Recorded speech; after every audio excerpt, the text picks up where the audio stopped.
good morning. Good morning. Can you have a brief presentation about you, who you are, and the little things that you have done so far, and maybe even some perspectives? All right. Okay. Good morning. My name is Ndiaye. I am an English teacher at Grand of Middle School, and I know Mrs.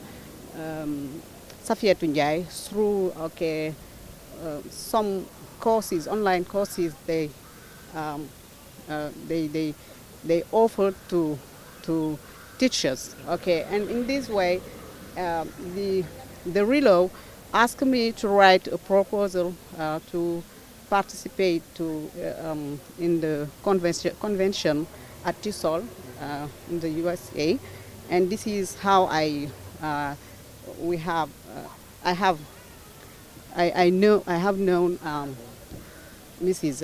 Ndiaye. Yeah. All right. Thank you. And what are your impressions about the day and the book? Maybe you haven't read it yet, but you heard some rumors about it or some explanation about it. And what are your impressions? And I think that you feel like you are eager to reading the book. Okay, before talking about the book, I want to tell that I am here in the name of artists. Okay, I am a member of the pedagogical committee, and would like to tell something about Mrs. Ndiaye Safiétou. I know her as somebody who is generous, okay, who is dedicated as a teacher, and also who is dedicated to uh, support English teachers. Not only it's an English teacher, but teachers. Okay, but I haven't read the book. Okay, I've just bought it, and according to people, the panelists, the book is about social realities, our social realities, and I go through the book and I see that I just so that think that the book, the main character Ellen File is a young girl, okay, who is abused by an adult, okay, a man, and this I can't say this thing. Apart from all these things, with his willingness, with her willingness, and it up and ends up to finish her studies and go okay forward. And this is what I can guess about this book. Yeah. And maybe the last question would be, we can say maybe now reading is facing a crisis. Even young people are no longer reading. Even some adult people are not reading. What are your proposal, or what do you think about that? And what do you think the authorities or the officials can do to help young people renew again with that environment of reading or loving again reading? Yeah, this is the case. Okay, people are not reading now. Okay, it's you know that with the technology, okay, reading is putting aside. Okay, it puts aside just to watch maybe videos, okay, and listen, okay. All I think that reading is not easy. You cannot read, okay, without having the perception of what you are reading. As we say, we have to read between the lines. Okay, between the lines, I can and try to guess what the author wants to say. Okay, and this is it's not easy to read, I can say. And as we know, in the past, we have libraries, and we went to the library to read, okay, to have some knowledge, okay, from the books. And this is not the case with our children. And I think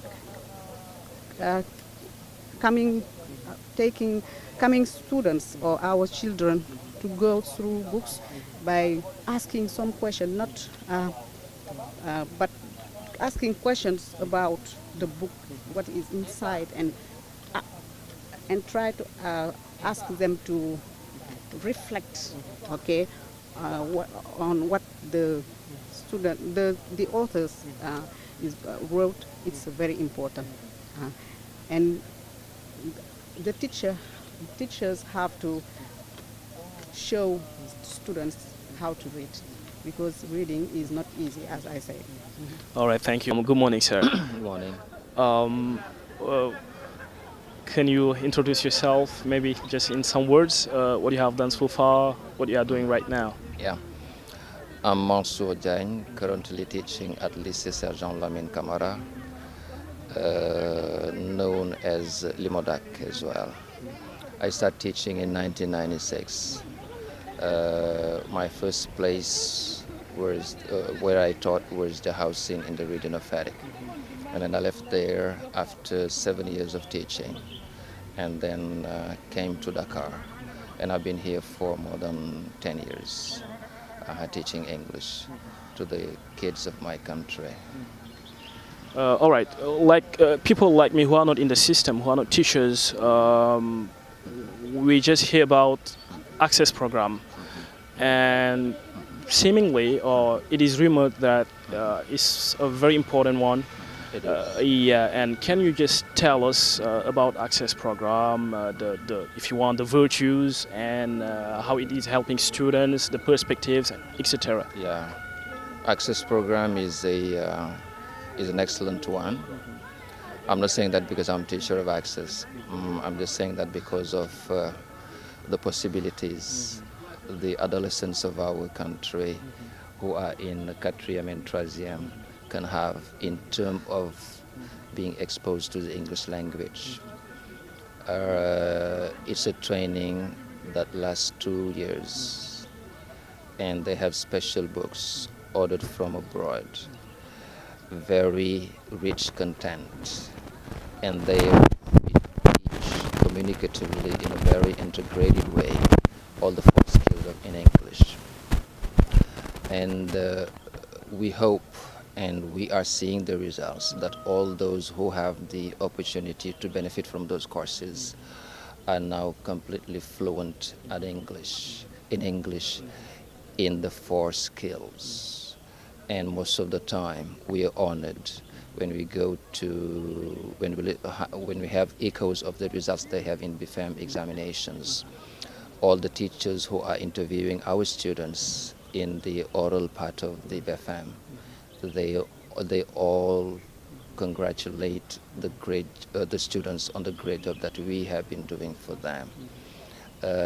Just figure out, those students will benefit from 360 hours of English in 2 hours, plus their regular classes, plus their tutorial they have at home in their district with other things.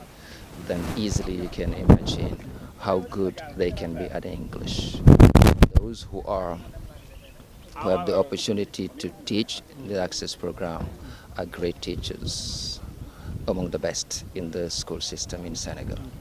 That's why it is not impossible to see how well those students are behaving, and most of them finish doing English at the University of Dakar, or wherever they might be in science or wherever. They're already good at English, either for reading, for writing and listening, and this is just access. All right, thank you. So it shows how important or how paramount access is. Thanks a lot. You're welcome. Dear. All right, thank you for answering our Thank you question. for your help. All right, thank you. Good morning, sir. Good morning, sir. How are you? I'm okay.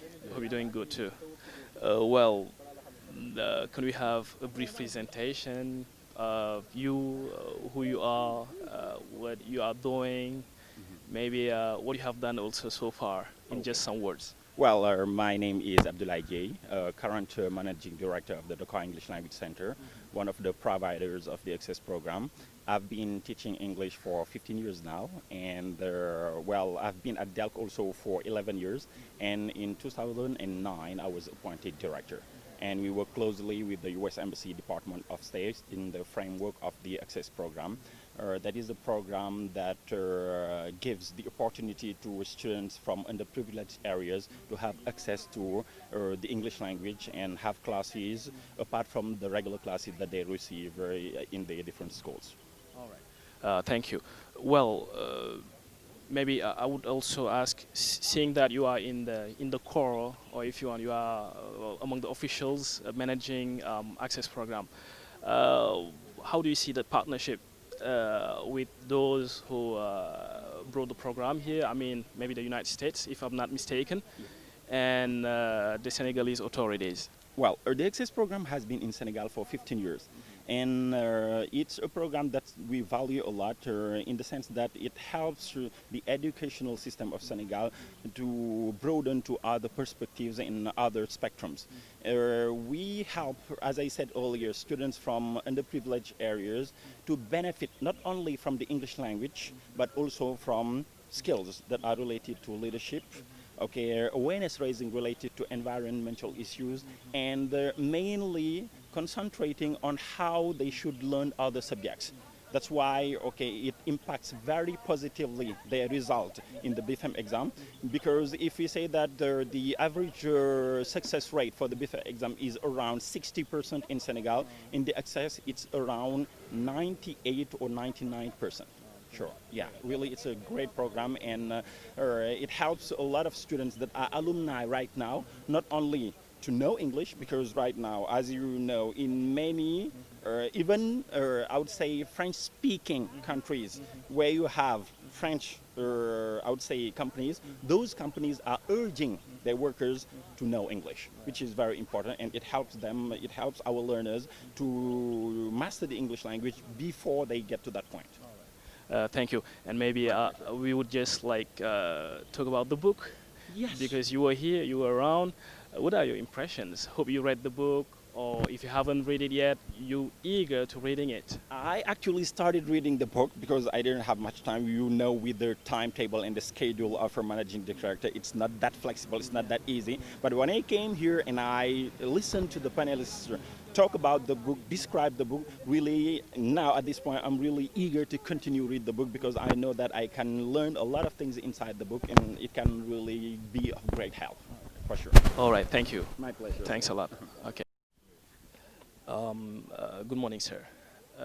First, we would like just to have a brief presentation on you, who you are, what you have done so far, what you are doing also right now as a professional. Thank you so much. I am Adama John, and I am a Senegalese journalist. I used to be a professor of English, and I think I still am a teacher of English, because I'm monitoring local journalists also in English in two Senegalese journalist training schools, academies. So I consider myself still as a professor of English. And also I am specialized in communication and public administration at the same time, and I'm working in a foreign mission here in Dakar currently. All right, great. I don't know exactly if you have read the book or not yet, but as a journalist,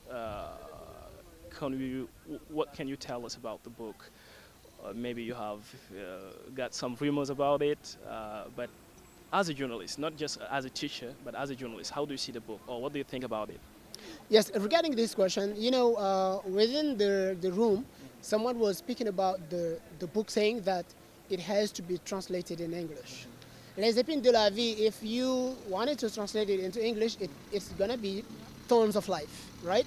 And I think also Thorns of Life sounds a very good title. And I believe that this could be an option maybe in the coming month or years. Maybe the author, Safiétou, will be tempted to translating this document into English, and it's going to be important for local English users, for local English teaching leagues, and I think this is going to be something very prominent.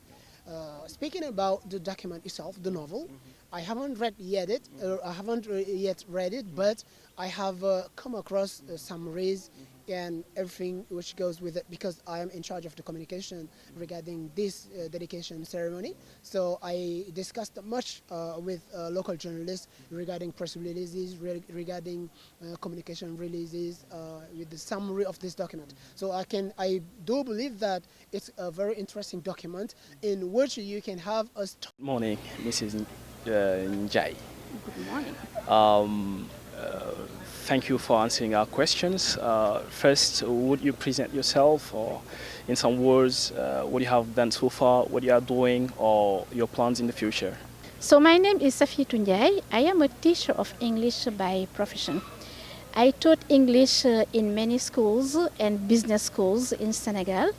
Currently, I am in charge of the training for teachers of English in Senegal and in some other regions, some other countries from the region, for an international organization. All right, thank you. Let's talk about the novel, Les épines de la vie. Reading it, you can see that you are using some cinematographic techniques, like you have introduced many flashbacks. We can see many images, many pictures. Do you have project to have it played in the cinematography industry? Well, I would say that the novel Les épines de la vie would be suitable for a movie. You mentioned it. There are a lot of flashbacks in the novel. There are a lot of metaphors. And I think the description of some places, the way I am tackling the psychological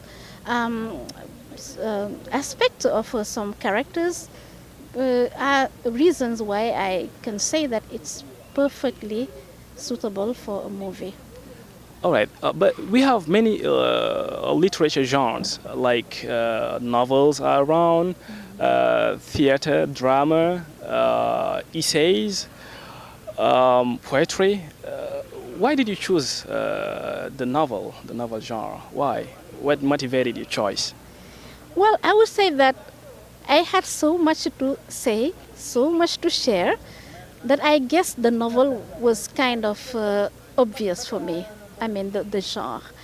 Because you want to describe society as it appears, because as I mentioned again a while ago, this novel is kind of the result of some observation, personal observation, and I wanted to share that with the readers. So for me, the novel was the best way to help me convey the message I wanted to share with the readers.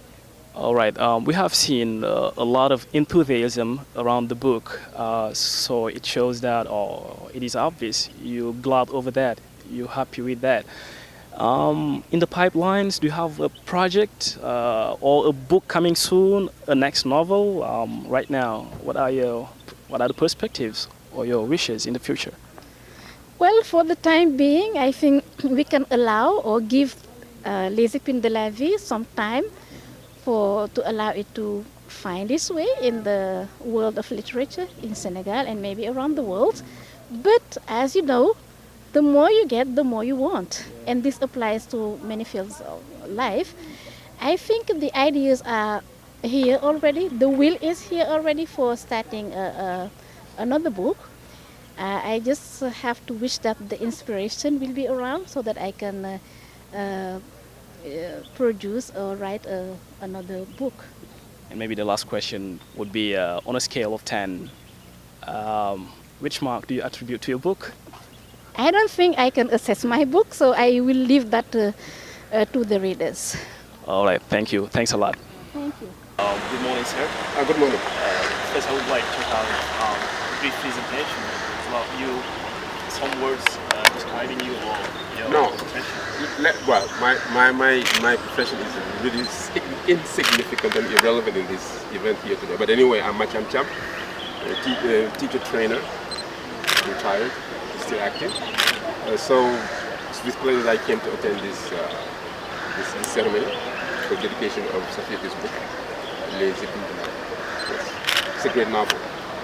great literature that spans across our educational system, our society, and mostly the relationship between teachers and female students, which is a rather thorny, taken out of word foreign meaning in French, the situation is rather thorny between the teachers and the female students in this case. All right, thank you.